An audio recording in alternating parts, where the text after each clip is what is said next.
Thank you.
Good afternoon, everybody. Welcome to this sixth and final concert of Tuba Bach 2020.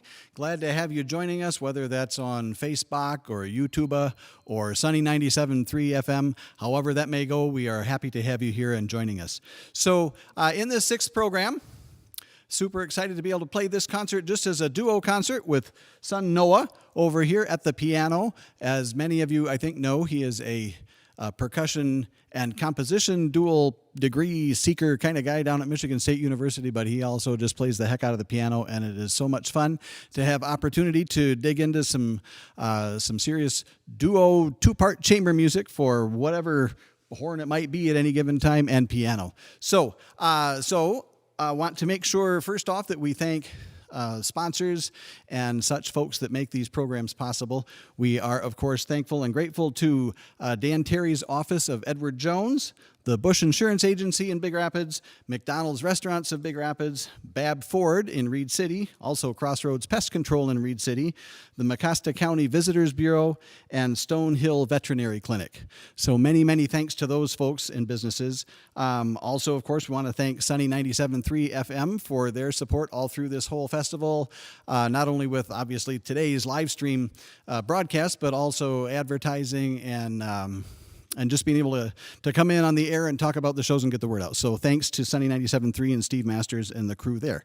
Also want to thank Immanuel Lutheran Church for this fantastic venue we've been able to enjoy for the past 6 weeks. Very nice to be in here. West Michigan Piano for this beautiful Steinway that has been with us all 6 weeks. The Michigan Council for Arts and Cultural Affairs takes very good care of us every year. And especially a big thank you to the National Endowment for the Arts for a COVID relief grant that allowed this year's festival to go on. So thanks to those folks. Our personal sponsors that have contributed to make this season possible: Amy Boozy, Daryl Corey and Barbara Pillsbury, Bob and Mary Clark, Jarena Keys, Lee and Karen Kitson, Gordon and Janet Millette, Karen Motawi, Gunder Myron, Jeff and Jane Peddlety, Judy Tressler, and George and Alice Wales. So thank you all to you folks so much. If you know any of these people or any of those businesses, please stop in and thank them for their support. It means a lot to me, and I know that it means a lot to them too. So now then, we'll get down to business with this concert. So we are going to play 6 pieces all together. Some of these are ones that were favorites of mine from back in the grad school days, just monster pieces for euphonium and piano, and it's exciting to get to do those. So we're going to start the concert with one of those. This was written by Vern Reynolds, who was the professor of horn at the Eastman School of Music for many, many, many years. He calls this piece Fantasy Etudes Volume 3. For euphonium and piano. One would assume that there's also a volume 1 and a volume 2. I don't know who they're for. Probably horn. But so there are 5 movements. Jeff Gabalis is sitting back here at the controls. You can't see him, but he does a great job of putting movement titles at the bottom of the screen for you and things like that, so you should know what's going on. But it's kind of a back and forth. There's a fast one. In fact, the first one is called Speed, so there you go. It's going to be fast. And then a slow one, and then a faster one, and then a slow one and a fast one. So there are five movements to this. The Fantasy Etudes by Vern Reynolds for euphonium. Hope that you enjoy.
So that was the fantasy etudes. If you're wondering, the whole program isn't like that. So, but they are fun to play, and it was great to have a chance to go back and do that.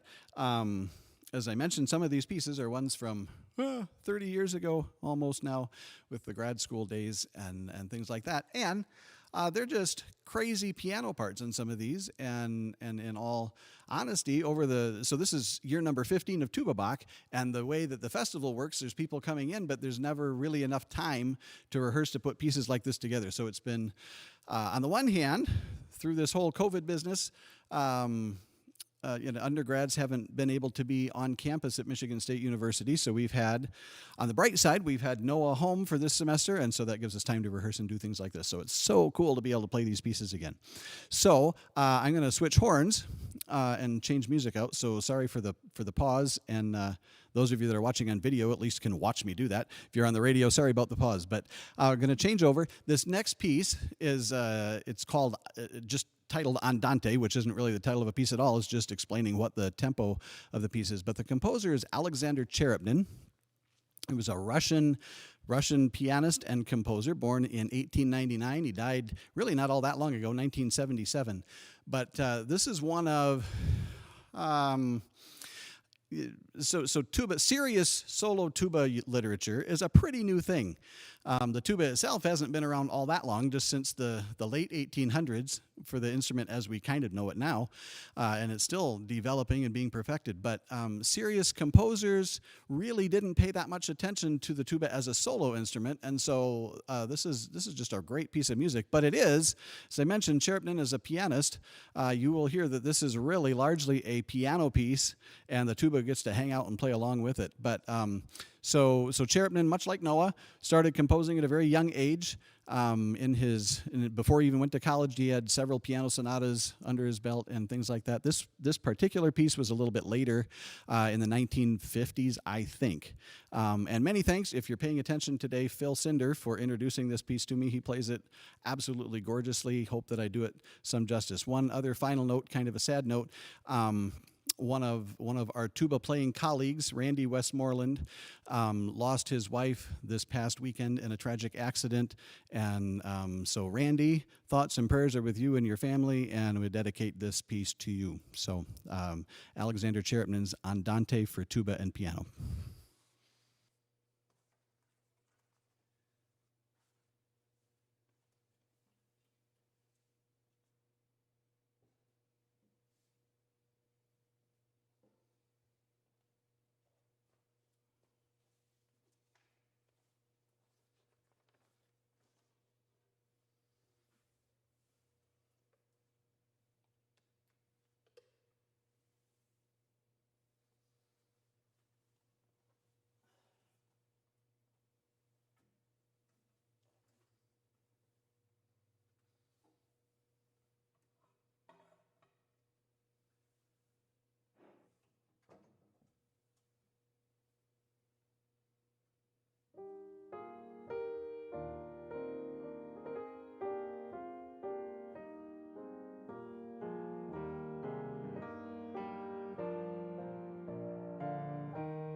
Well, thank you, Noah, for that. It's a pretty cool piano piece, eh? So, all right. Next on the program, I mentioned Phil Cinder as being down at Michigan State when I did my graduate work. In the undergrad years, I was up at Central Michigan University in Mount Pleasant and had the honor and the privilege of, and the joy of getting to study with David Gillingham, both in performance and composition, and what a wonderful man he is, an amazing, all of those things, performer and composer, and just a fantastic human being. So this next piece that we're going to play is a sonata for euphonium and piano. This is fairly recent, long after I was out of school, but it's still so much fun to play whatever he happens to be writing. He is a longtime champion of the tuba and the euphonium, and his chamber music writing, his wind ensemble writing, all of that is just so fantastic. He also does a lot of percussion ensemble writing, and oftentimes find that the piano parts of his sonatas are very percussive and things like that, and it's a supernatural fit for Noah. But it's just a pleasure to play this. This is a 3-movement sonata. It's a fastish kind of the outer movements, and then the middle movement is one of the things I love about his music so much. It's just a gorgeous melody and easy to lose yourself in. So I'm gonna again gotta change music out and pick up a different horn, but hope that you enjoy David Gillingham's sonata for euphonium and piano.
Thank you, Doc. So much fun to play. So is David Gillingham's Sonata for Euphonium and Piano.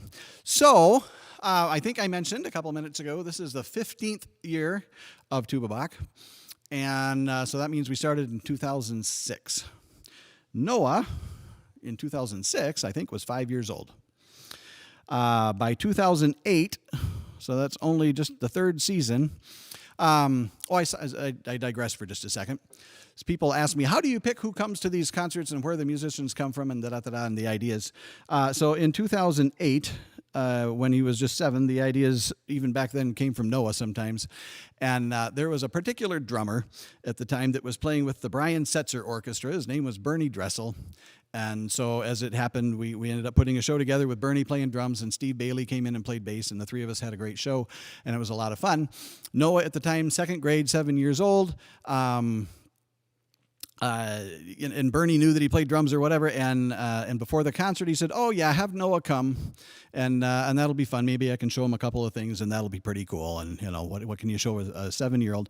And so Noah came before the concert, and then so we weren't very far before the show started, and Bernie says, "Hey, can you go home and get another drum set? And what can you do? Because I want to start the second half with Noah, just the two of us doing a thing." And so that was back in 2008, when Noah was just 7. That was his first on-stage appearance with Tuba Bach. And I don't know for sure, have the picture, yeah. So if you are on either the Facebook or the YouTube channel, you've seen a couple pictures of that. If you're on the radio, you just have to imagine what Noah looked like, when he was a little kid. So there you go. It was pretty cool. The drum set, I think, was way bigger than Noah was at the time. So, but that was pretty awesome, and he's been on the stage many, many, many, many times since then as a performer on percussion. This year, a lot on piano. Last year on piano, too.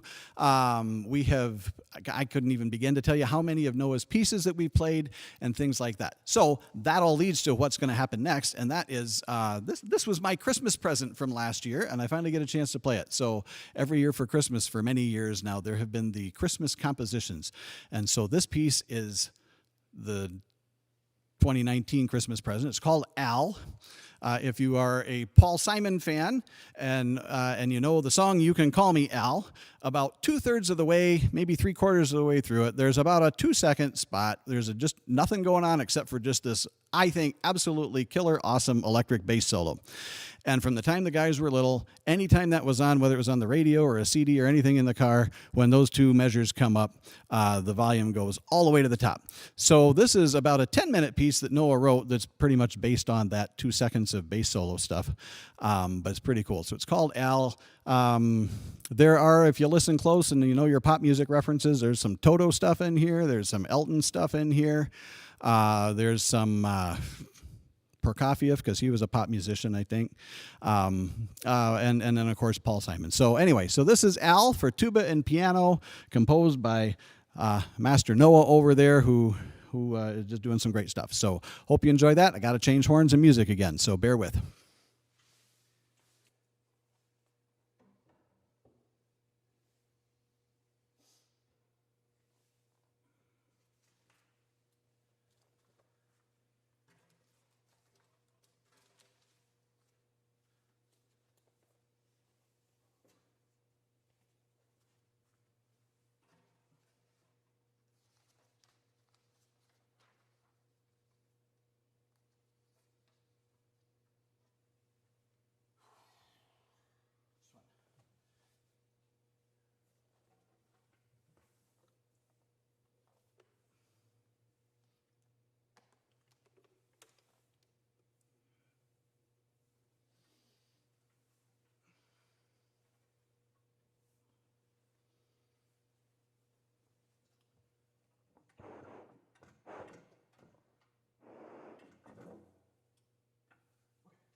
So that's Al, and that's Noah. So thank you very much for that.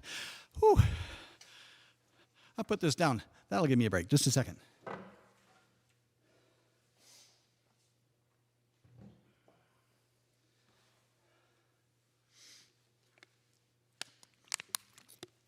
So now, at the very first concert of this year, much like the very first Tuba Bach concert, we didn't start the whole concert with a piece by Bach, but somewhere in the middle, Phil Cinder was here, and he played a J.S. Bach piece.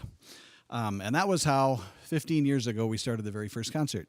Also, I should say on that very first concert 15 years ago, where there was a string quartet for that first concert, and in that string quartet was Chris Martin, who was back and playing 2 weeks ago. I guess it would have been on the 4th concert with the group from Grand Rapids. So all the way back to year number 1. So that was pretty cool.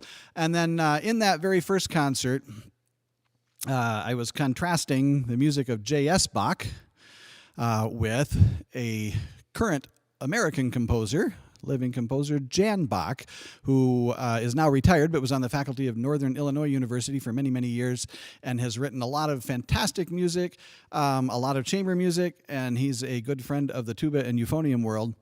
I had mentioned with the Cherubnin piece that was kind of a real work for solo tuba and piano by a real composer, so that was pretty cool, and the literature was growing that way.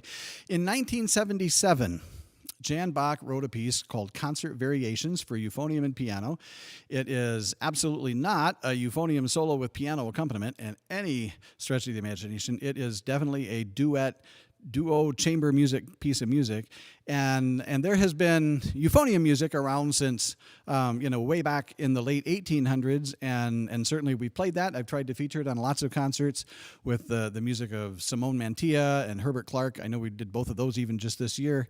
The euphonium was kind of a wind band kind of an instrument, and when it was playing solos, that was the era of theme and variations and lots of silly stuff. This piece is a theme and variations, but not like Simone Mantilla or Herbert Clark at all. But not that there weren't serious pieces for euphonium, but I think this was maybe the first big monster major, holy cow, this is unplayable kind of music that has since inspired other composers. This was before the Vern Reynolds piece by a couple of decades. This was before the David Gillingham piece. This is before most of what we hear now for modern euphonium solo music. So this Concert Variations has kind of set the standard for everything since then, 1977. So thank you so much to Jan Bach for writing this piece. I do need to change out some music and pick up another horn. I will tell you that it is one of the differences from the old band theme and variations. You'd play the song and say, oh, what a lovely melody, and it was usually an Irish tune that the whole audience would know, and then there'd be variations that were just lots of finger wiggling, and oh my gosh, isn't that amazing, and all that. So this is not like that. And before every one of those variations, there'd be a band break or a piano break that would set it all up. This piece is about 15 minutes long, almost exactly 15 minutes if we do it right. And I don't think that either one of us ever stopped playing for more than about a measure. It's just nonstop, go, go, go, go, go, go, go, go.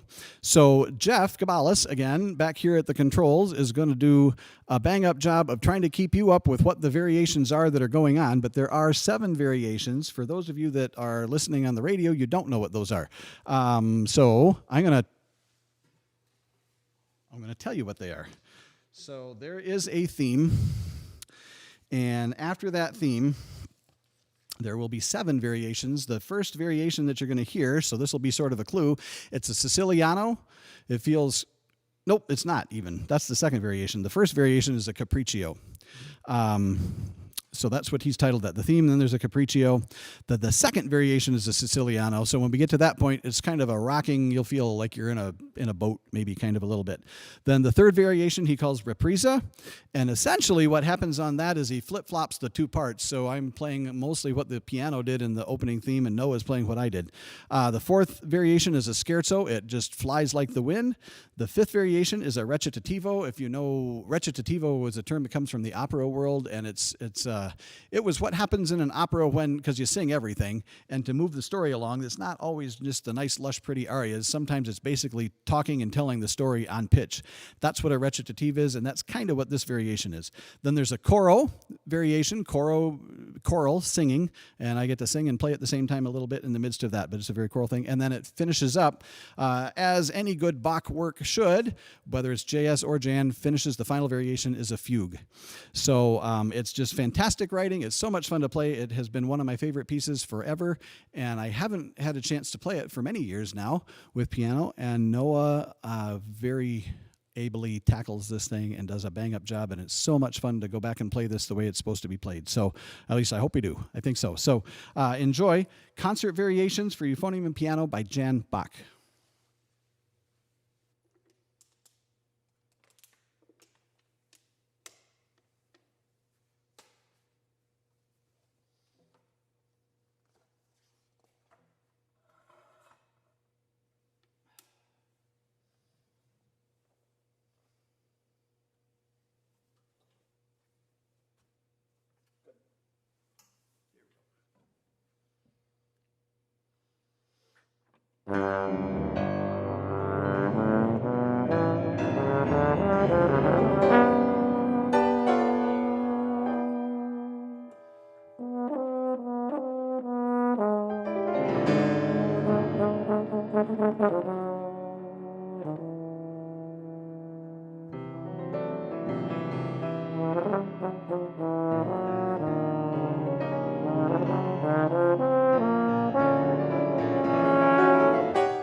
Okay. Sorry, I asked Noah to stand up. He says, no, we have one more piece. So, thank you all for tuning in however you did today, whether that be, again, on Facebook or YouTube or the Sunny 97.3 FM. Happy to have you with us. It's a little bit sad that this is the final concert out of 6 for the 2020 season. I will say that moving ahead, plans are hopefully to be able to post fairly regularly on the YouTube channel and have some new things out there for you to look at. And I will do my best to adapt to the 21st century and see if I can get there. And it's good that I have people like Jeff and Noah to help pull me along and get into that, not just the right decade, the right century. So we'll see what we can do and hopefully have a lot of fun doing that. So look for things on the YouTube channel. If you don't see them, then bug me about it because I need to be doing it. So that'll be good. Want to again thank all of the sponsors that have made not just today's concert, the whole season possible, the whole year. Thank you so much. And there are lots and lots and lots of you that are out there that have donated. And again, we couldn't do this without you. Looking forward to Tuba Bach 2021 already. one way or another, I think we're going to make it happen somehow. So if you haven't contributed to Tuba Bach and you would like to, we would appreciate that very much. There are links to how you can do that on both the Tuba Bach Facebook page and also our website. And you can do that. There's also addresses on there. If you can do it by credit card, there's a mailing address. We will do whatever it takes to help you figure out how to contribute to us. There are links on the website under the How to Donate spot. There's a place where you can find our CDs that are for sale. They may be. There's a Jan Bach piece on the very first CD with the Harlem String Quartet. If you like that, there's a David Gillingham piece on there too, as far as that goes. And then our second CD was with Alvin Waddles and Rod Dixon, The Right Frame of Mind. And then after that, we did another recording of all Claude Bowling music. You heard a little bit of that last week if you tuned in with Jeff Zook. And then our newest CD is not officially in our hands yet, but it's in the works, so hopefully any time now. And that's called Noodlings, and that is music of the 1920s radio jazz era, rag and jazz time, xylophone bass kind of stuff, with Alvin Waddles again at the piano, his son Dominic on saxophone. I get to play tuba, and Noah over here is playing xylophone on all of that. So check those out as well. What else do I have to say? Thank you all for doing this. Many, many thanks to all of the musicians that have been here for the past 6 weeks that have done this. And this has been an unusual year, as I think all of you know, for the performing arts, and particularly the classical performing arts. And anything that you all can do out there to help support that and help musicians get through and help concert series get through and the major symphonies, we're all trying to figure it out, and it's a challenging time. So any and all help, whether that be monetary help or prayer help or just or hands-on or whatever. So thank you so much for that. So I've got my breath back a little bit now. We have one final piece that we want to do to finish off this concert, finish off this year. This was fun to have a chance to get all dressed up and do this recital kind of a program for you. So this is a new composer to the euphonium world, fairly new. Fernando Dedos is a Brazilian composer and one heck of a euphonium player. He's on my list of people to get up here for Tuba Bach sometime. Just amazing. So this is his take on The Flight of the Bumblebee. I'm going to get a different horn to do this on. What is it? Frevo do Besouro. And I think there's Brazilian tunes mixed in here and the Bumblebee and all of that. So thank you once again for tuning in. Thanks for joining Tuba Bach for whether this is your first week or you've been here for all 6 or all 15 years. Thank you so much, and we look forward to seeing you in the future. Here is Frevo do Besouro by Fernando Dedos.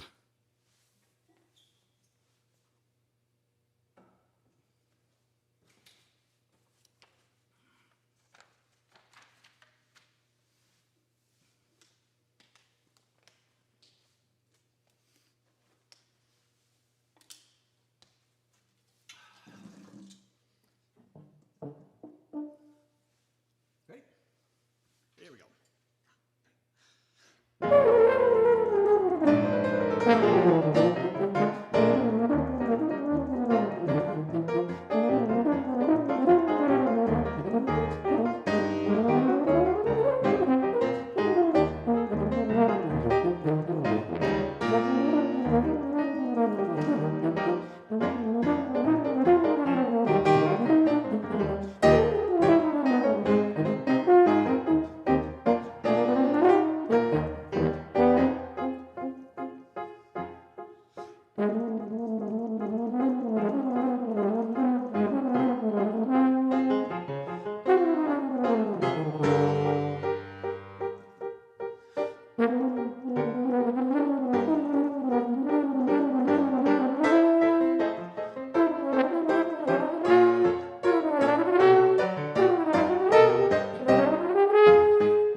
Thank you all very much.